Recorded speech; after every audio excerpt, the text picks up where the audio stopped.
Hatram'izao aloha dia sarina match tany amin'ny Kosafa sy ary koa ny match nataony Congo contre Côte d'Ivoire no hitako teo. Dia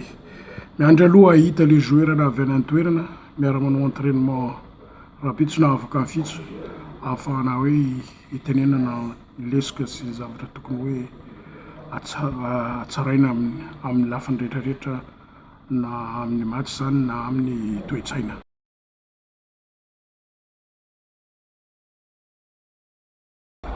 Le groupe aloha amin'izao fotoana fa tsy tsony firenena azo tenenina hoe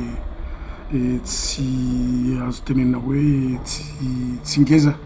raha fijerena ny baolina eran-tany amin'izao fotoana mivoatra kokoa na iza eto ambonin'ny tany.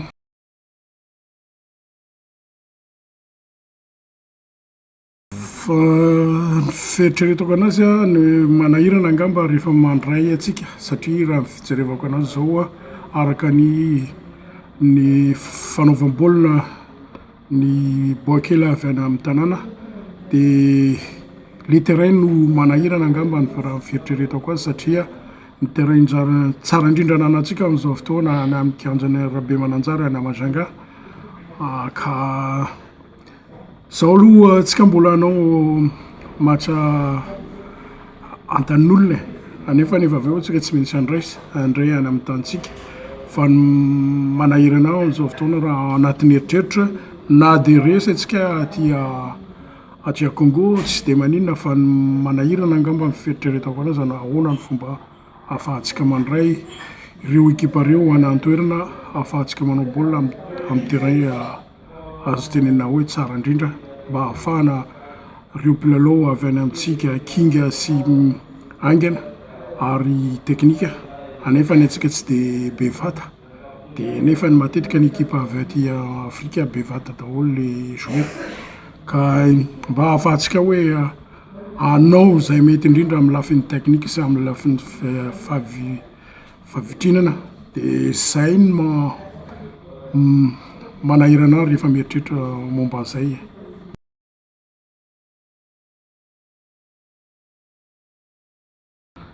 Eny e, za mahatoky fa mety manantena vokatra atsika satria raha tsy manantena vokatra atsika dia tsy ahoana moa dia hiakatra eo ambony kianja zay tsy manantena hoe azo vokatra fa raha kosa hoe manao tsara atsika nefa ny ekipa adverse mahafinoany atsika dia ahoana moa fa manantena aho fa hanao zay azo atao ireo mpilalao-ntsika mba ahafahana hoe azo vokatra tsara indrindra amin'ity lalao mandroso ty.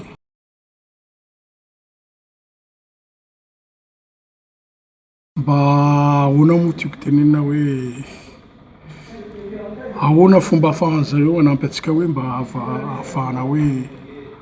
hoe hanampy ny fédération malagasy ahazo terrain tsara ahafahana mandray ny lalao miverina amin'ny fomba tsara indrindra satria araka an'izay niteneniko teo ireo manantena hoe tsika tokony hoe azo vokatra anefa raha ny fijerevako anazy raha nanao zao moa efa tonga aty ohatra hoe aty Andafy na ny terrain fanaovana entraînement aza mbola tsara kokoa noho ny terrain ao Mahamasina raha jerevana anefa araka ny teniko teo atsika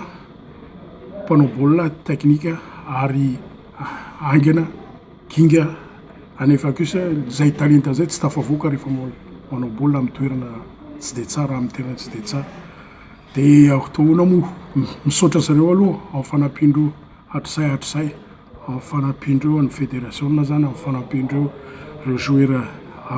rehetrarehetra na avy aty ivelany na any an-tanàna ary ny mpanazatra rehetra any an-tanàna koa ka nefa moa tiantsika io baolina io atsipotsipoka ihany ilay tena hoe ahoana fomba ahafahan zareo hoe mba hanampy na amin'ny lafiny hoe toe-tsaina fotsiny hoe mba ahafahana hoe hanampy ny fédération mba ho tafavoaka ny rehetrarehetra hoe amin'izay mikasika an'izay terrain zay satria